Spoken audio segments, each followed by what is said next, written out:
These are 10 things that you didn't know about your Xbox, including ways to boost performance, make your console faster, controller shortcuts, hidden features, and cheap ways to customize your console. Let's first talk about a feature that you probably already know about, which is FPS Boost. This does have some extra settings that you may not have enabled to use it correctly. So FPS Boost was a nice update added to some of the older Xbox One games, letting you get up to 120 FPS in those older titles on your new Xbox Series S and X, which is a great idea from Microsoft, helping modernize some of those gems that we have spent hours and hours playing. However, you may want to check if you actually have FPS Boost enabled. If you head into your game library, press Options on your controller, and then Manage Game Plus add-ons on the title that you wish to check, scrolling over to the compatibility option, you will see this option to enable FPS Boost. This is an essential step to make sure that you are actually getting that 120Hz from these older games. As for some of you, it will require you to actually turn it on, or even drop your resolution down from 4K to 1440p so you can actually get 120Hz from your supported display, especially if you're running a HDMI 2.0 display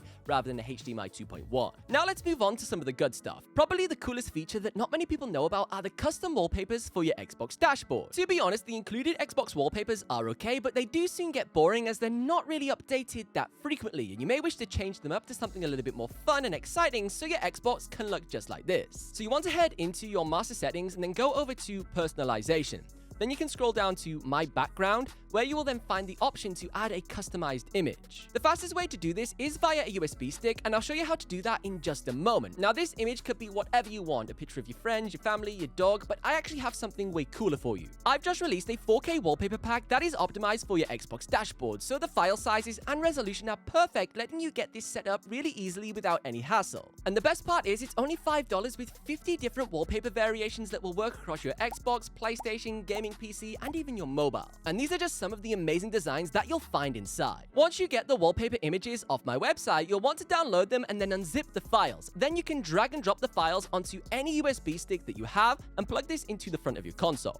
It will appear inside of this screen that looks very similar to Windows. Then using your Xbox controller, if you scroll down to the USB device, you'll see that you have the Rowlands wallpaper pack inside of here, and everything is then laid out within subcategories for the various different themes that you can find inside of here. So you can see we've got some really cool game themes, sort of inspired by Halo, some racing games, some, cowboy games, and so forth. And you can go through all of these different categories and explore which one you actually want to have, and then you can set this as your custom dashboard. To then go ahead and select the wallpaper that you want, you literally just press A on it, and it will assign it to your Xbox dashboard. And you can now see if we return to our home page, we've got this stunning cowboy themed one to match Red Dead Redemption or any cowboy games that you like, and it looks insane. But as cool as this one is, probably my personal favorite is actually this minimalistic blue one. If we exit out of here, this one just matches really nicely with your Xbox theme. And you can go ahead and you could actually customize the color of your Xbox too. So, instead of it being green, you could have this as blue or black or whatever. So it sort of ties in to the overall aesthetics. I'd love to see you using all of these images on your Xbox, your gaming PCs, your mobile phones, whatever. So be sure to take a picture if you do purchase this and tag me on Instagram so I can see you using it and even share it on my socials. Easily one of the most frustrating things about modern gaming is waiting to download games, especially if you're like me and live in the countryside. Modern titles take up an insane amount of storage due to their high detailed textures, the larger open worlds, and also various other factors. But there is something that you ought to know, and that is the ability to download a game before you've even purchased it using the Xbox mobile app. It's nice and simple. You just got to sign into your Xbox account on your phone, head over to the store, and then search for the game that you are intending on purchasing. Next, you then want to choose which Xbox console you would like to download it to. From this point, it will proceed to install it to your console as if you had literally just bought it. And then when you do finally purchase the game, whether that be in a couple of days or a few weeks, you'll be able to play it straight away without wasting any time. However, there is one thing that you should be aware of. For some reason, on the Xbox mobile app, it doesn't detect if there's any external storage connected to your consoles. And this includes both an external hard drive, SSD, or even the official Seagate expansion card that you plug into the back. So it will only let you install this unpurchased game on the internal storage of like your Xbox Series X, for example. So make sure that you do have enough space on your console, otherwise it will say the following when you try to do this within the mobile app. Once installed, you can then transfer this game to an alternative location to your external storage without any problems. It's just the initial downloading process that you have to do this for. Speaking of encountering issues, if you're getting excessive lag, cannot join lobbies with your friends, you keep keep getting disconnected from the Xbox party chat or even have really slow download speeds, you'll want to know about the following settings. Both my friend and I are constantly getting this issue inside of the F1 games and also Microsoft Flight Simulator. Basically, we try and invite each other and either it says one of us is offline or we try and get into the lobby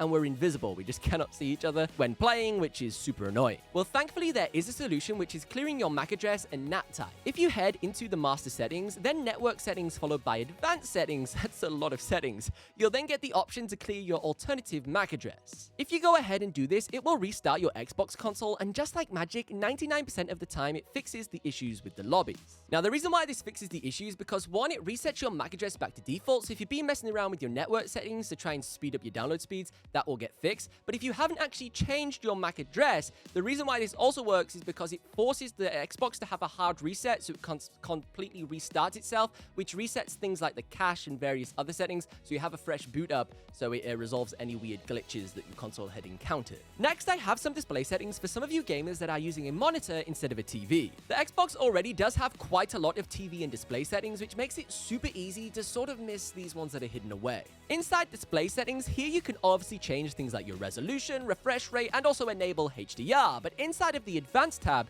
you can change the depth of these colors.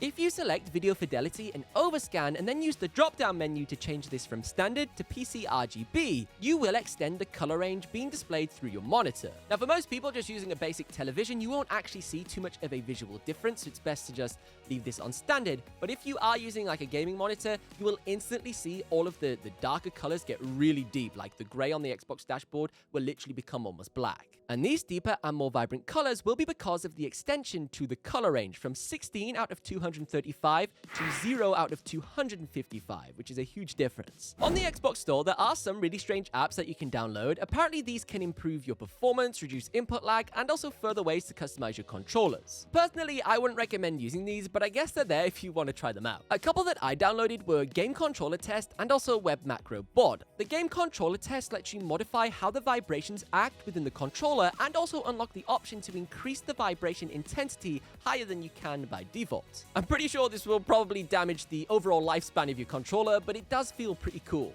The second app was Web Macros Bot. That apparently, according to some forums, can improve your controller input lag, helping to reduce it and have it feel more responsive. I don't really see how this app is doing anything. People using it, it's a complete placebo. There's no way that these web hooks are improving the latency and response time on the controller. It's just some random macro stuff that's kind of pointless. I genuinely could not feel any difference between this being enabled and disabled, so I instantly uninstalled it. One of my biggest gaming regrets was losing all of my Xbox 360 game saves. And I lost my entire childhood when I traded my Xbox 360 in for my Xbox One, and I only got like £60. It wasn't worth it. If I had known at the time that I could have transferred all of my game saves onto the Xbox Cloud, which was a new feature back in 2011, today I could still have access to all of them on my Xbox Series X when I'm playing backwards compatibility games. Yes, you heard that right. You can play your Xbox 360 game saves on the Xbox Series X. This would have meant that I wouldn't have had to have restarted Red Dead Redemption and GTA 4 from the very beginning. I could have continued where I had left off almost 10 years ago. If you still have your original Xbox 360, it's definitely worth booting it up and transferring those hard disk saves over to the Xbox Cloud so you can get them on your next-gen console and enjoy some of those OG titles. It's definitely worth reliving some of those nostalgic childhood memories from your youthful years. Recently, I have actually been playing quite a lot of these Xbox backwards compatibility titles, especially while I'm filling in time waiting for some of these newer Xbox exclusives to release. But something that I find a little bit annoying is the fact that auto disc launch is enabled by default for the disc tray. So basically, as soon as you insert a disc, the game will automatically start playing, which is cool. But if you're wanting to use backwards compatibility games as something to play in between while you're waiting to join a lobby or the match is loading in, which I find especially useful on something like Halo Infinite that just takes ages during the matchmaking process, having a way to disable this is essential so it doesn't mess up the quick resume and glitch out. So if you go into your settings, devices and connections, and then disk, here you will have that exact option to disable the autoplay feature.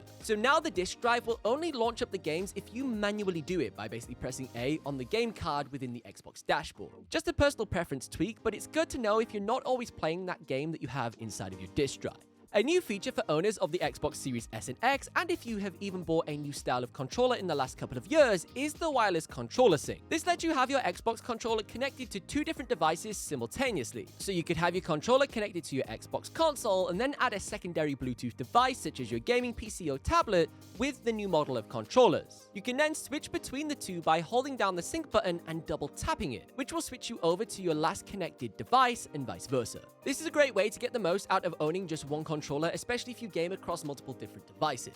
Honestly, I use this all of the time with my M1 iPad Air if I'm playing tablet games such as Alien Isolation, Minecraft, or even exploring Xbox cloud gaming on the go. Now, this final tip has actually been a hidden feature for years on the Xbox 360 and was only discovered quite recently. If you remember the awesome Xbox avatar customization menu where you could change your appearance and make your guy go dizzy and even burp, what you may not have known is that if you had held down LT or RT and span your avatar around for a couple of minutes, which would obviously make them go quite dizzy, but what would happen next is kind of crazy. The hairstyle and hair color icons would actually rotate depending on which one you were hovering over at the time. This would then unlock further hair color options that you did not get by default, which is actually really cool. Don't forget to check out my brand new wallpaper pack for customizing your Xbox dashboard, link down below. It helps support the channel and also a huge video that I'm currently planning. But for now, if you want to see some more Xbox tips, you should check out this video next.